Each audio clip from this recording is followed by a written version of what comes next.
The test is in 4 parts, Part 1, Part 2, Part 3, and Part 4. Now look at Part 1. Part 1. You'll hear a telephone conversation. Now you have some time to look at questions 1 to 6.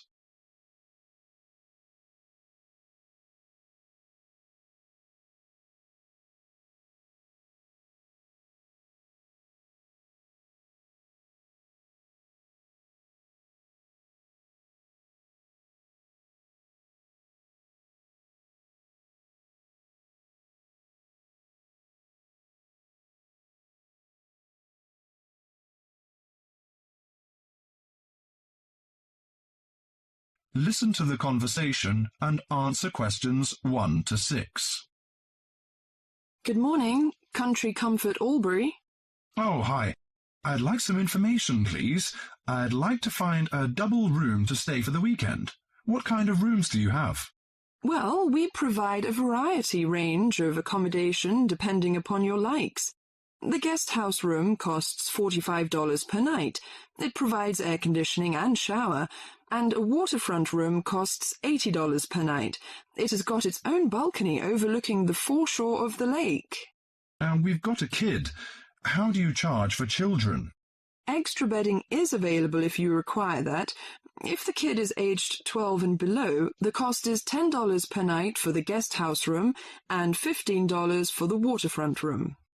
Do you have a swimming pool, tennis court, or something like that? Yes, we've got a swimming pool, which is free for all the guests. But the tennis court charges $8 each hour, including the rent of rackets. How about other facilities?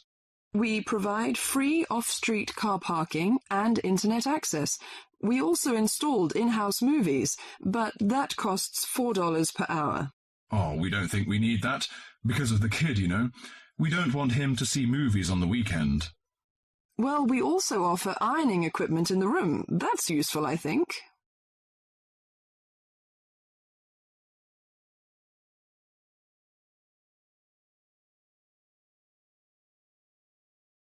Before listening to the rest of the conversation, you have some time to go through the questions 7 to 10.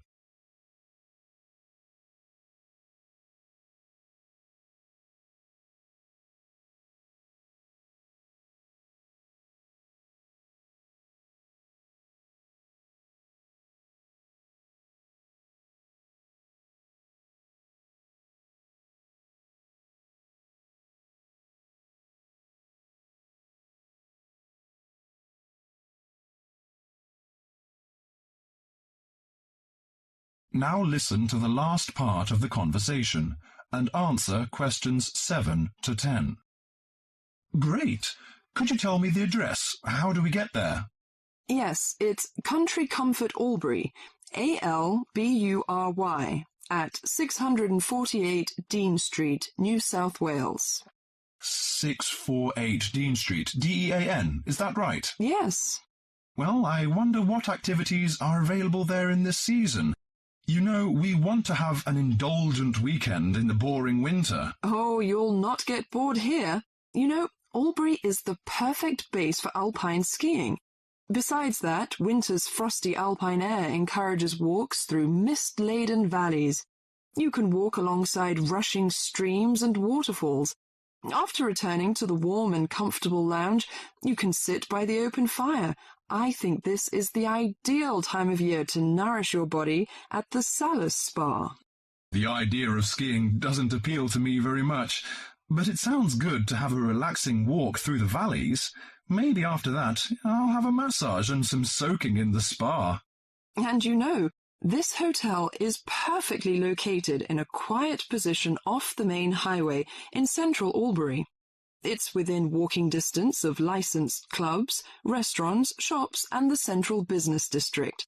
It's known for its excellent cuisine and warm Australian hospitality. Good. It's a good idea to taste the tasty dishes in one of the restaurants. My wife may be interested in shopping. She's always keen on that. I think I'll contact you later. Thank you very much. That is the end of Part 1. You now have half a minute to check your answers.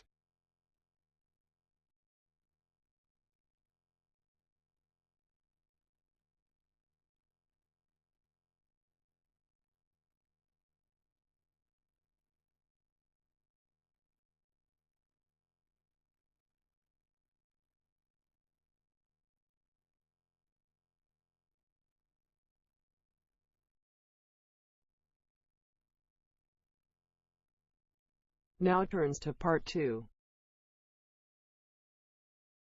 Two students discussing a project they have to do as part of a literature course on great books. First, you have some time to look at questions 11 to 15.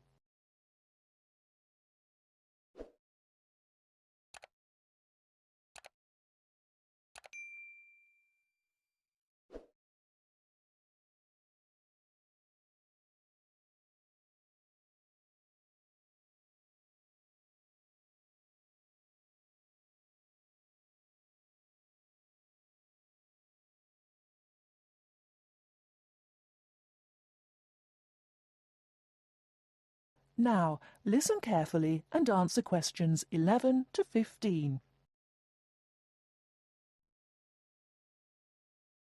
Hi, Joey. How are you doing? I heard you were sick. Oh, hi, Olivia. Yeah, I had a virus last week, and I missed a whole pile of lectures, like the first one on the great books in literature, where Dr. Castle gave us all the information about the semester project. I can give you copies of the handouts. I've got them right here. But that's okay.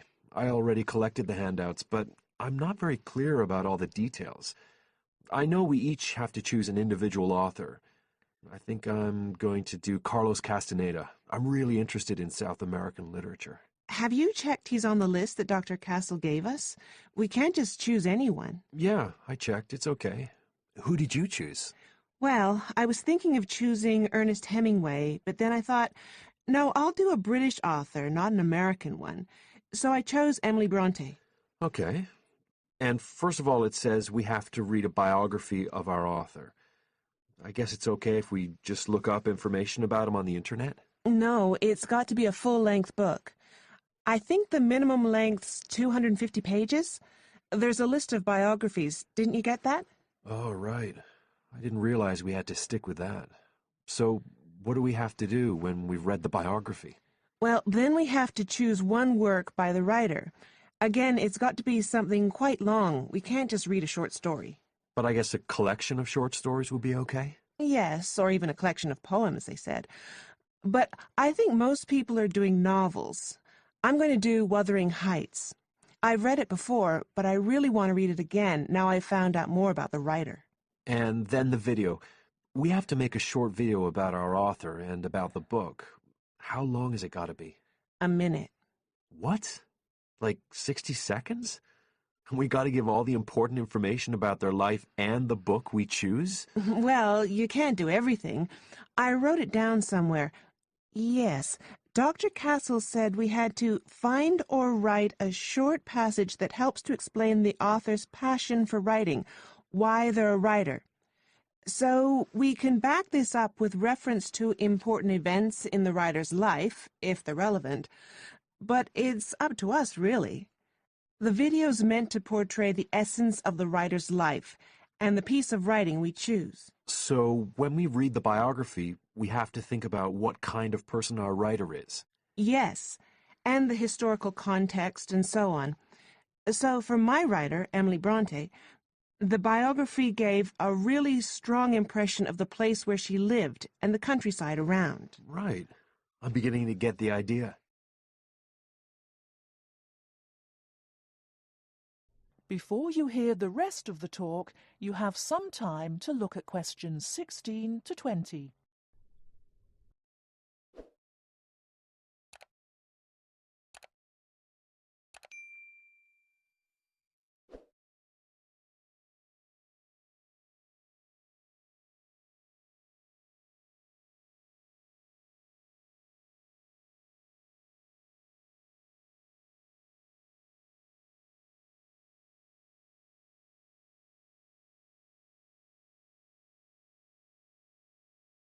Now listen and answer questions 16 to 20.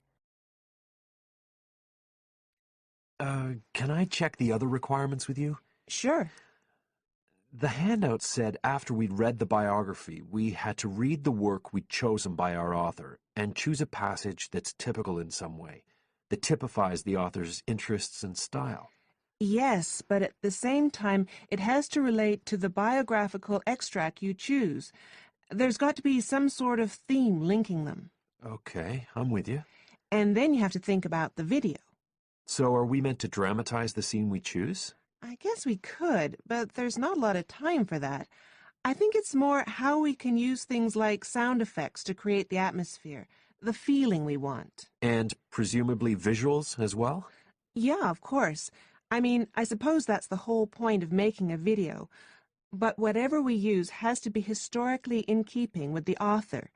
We can use things like digital image processing to do it all. So we can use any computer software we want. Sure. And it's important that we use a range, not just one software program. That's actually one of the things we're assessed on. Okay. Oh, and something else that's apparently really important is to keep track of the materials we use and to acknowledge them. Including stuff we download off the internet, presumably?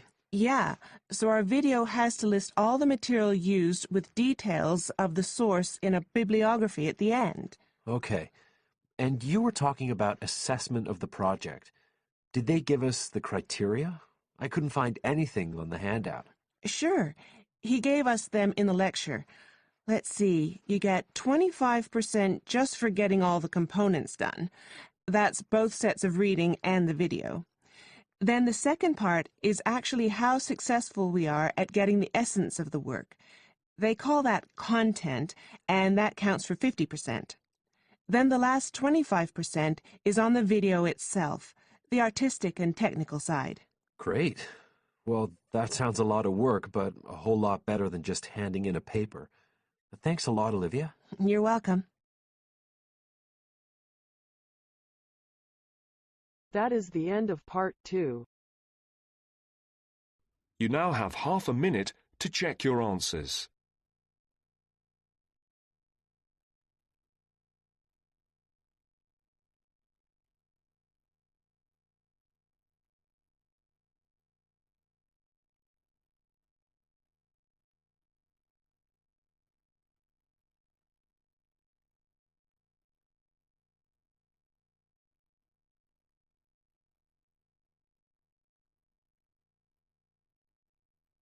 Now turns to part 3. Going to hear a conversation between a student and a tutor. First, you have some time to look at questions 21 to 25.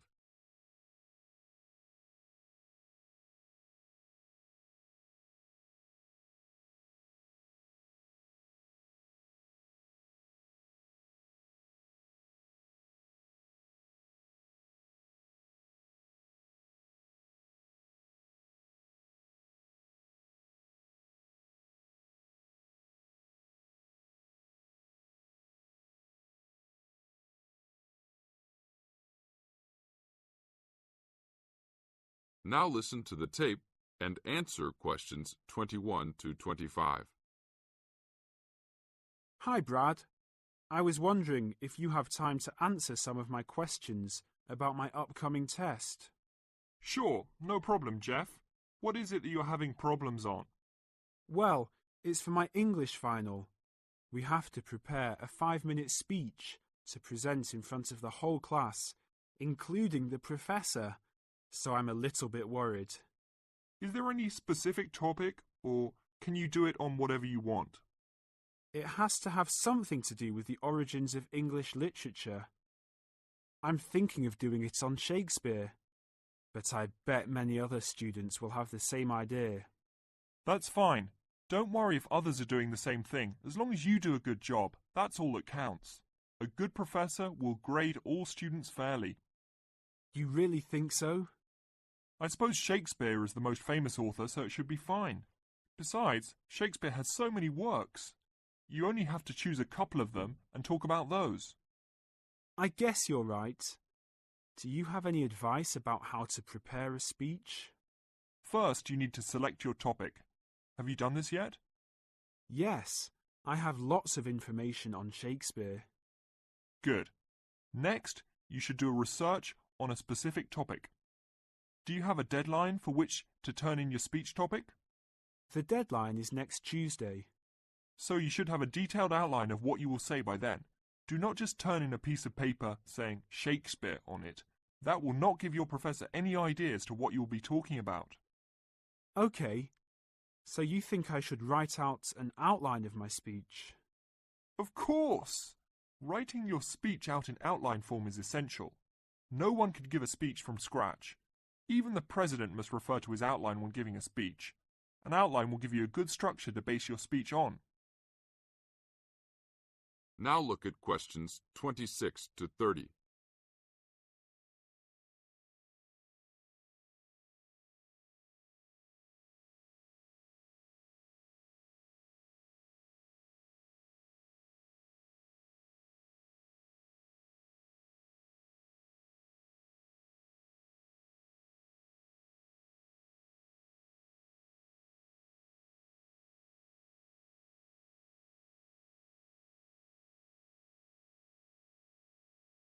Now listen to the tape and answer questions 26 to 30. That's true. I was thinking that I would do an outline last, after I figured everything out. But I think your idea is better. What should I do after I have an outline prepared? You should then write the speech out, word for word, what you're going to say. This is so you'll have a firm idea of what you will say. It doesn't mean that the speech you will give will be exactly the same, but at least you have a fairly good idea what the final product will be. At this point, I can read it over for you if you want.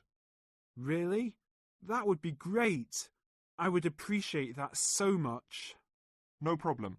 Once you write it out, the next step is to practice giving the speech. At first, you can do it in front of the mirror, so you can see your expressions in your presentation. After that, you should practice giving your speech to some friends.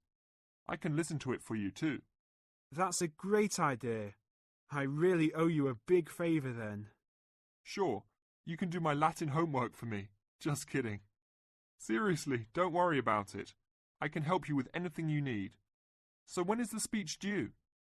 Well, the speech topic is due next Tuesday. The speech itself will be due next Friday. I can help you any time you want because I have no tests this next week. Besides, I'm an English major and Shakespeare is one of my favourite authors, so helping you out will be no big deal. Thanks so much. Well, I'm going to the library to get started on all this. I'll call you tomorrow. See you tomorrow then. That is the end of part 3. You now have half a minute to check your answers.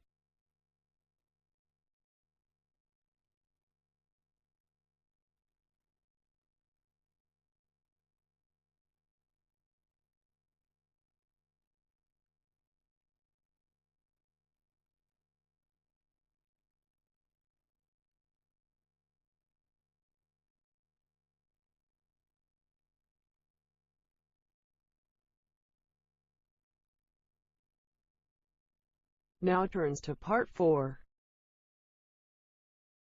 G. First, you have some time to look at questions 31 to 40.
Now listen carefully and answer questions 31 to 40.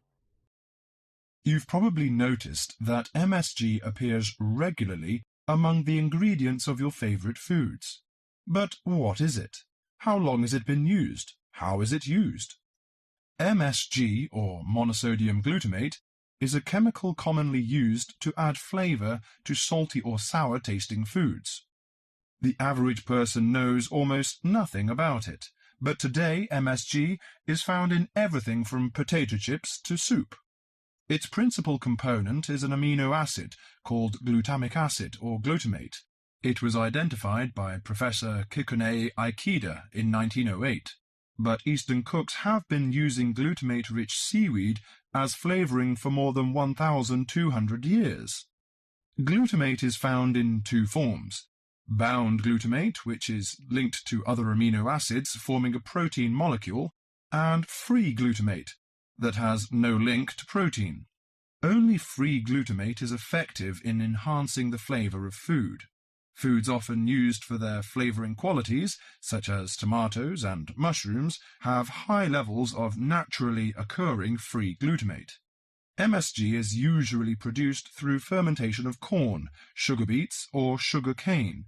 The finished product is a pure white crystal, which dissolves easily and blends well in many foods. Monosodium glutamate enhances the basic flavor of many foods. New studies also show that MSG elicits a unique taste that is known as umami in Japan and often described by Americans as a savory, broth-like or meaty taste. Umami may be the fifth basic taste, beyond salty, sweet, sour and bitter. As an integral part of cuisines around the world, this savory taste is common to the bouillons of Europe, the oyster sauce of China, the soy and fish sauces of Southeast Asia, the pizza of Italy, and the chowders and stews of America. MSG helps bring out the best natural flavors in a variety of foods such as meat, poultry, seafood, and vegetables. While MSG harmonizes well with salty and sour tastes, it contributes little or nothing to sweet or bitter foods. Results of taste panel studies indicate that a level of 0.1 to 0.8% MSG by weight in food provides optimum enhancement of the food's natural flavor. This is within the range of glutamate that naturally occurs in foods. Approximately 1/2 teaspoon of MSG is an effective amount to enhance the flavor of a pound of meat or 4 to 6 servings of vegetables or soup. MSG is a self-limiting substance. Once the proper amount is used, adding more contributes little to food flavor. Overuse of MSG, as with many other seasonings and spices, may cause some foods to have an undesirable taste. There is simply no substitute for wholesome, quality food and good cooking techniques. MSG makes good quality food taste better, but will not improve the flavor of poor quality food. Disturbingly, scientists have known since the 1960s that MSG kills brain cells in young animals. Further research suggested that MSG may also be responsible for ailments ranging from skin rashes to irregular heartbeat and depression. Reports vary on just what percentage of the population is sensitive to MSG. One researcher put the figure as high as 30%. But food industry-sponsored studies have suggested it as low as 1 to 2%. Baby food manufacturers agreed to take MSG out of their products in the 1970s. That is the end of part 4. You now have half a minute to check your answers.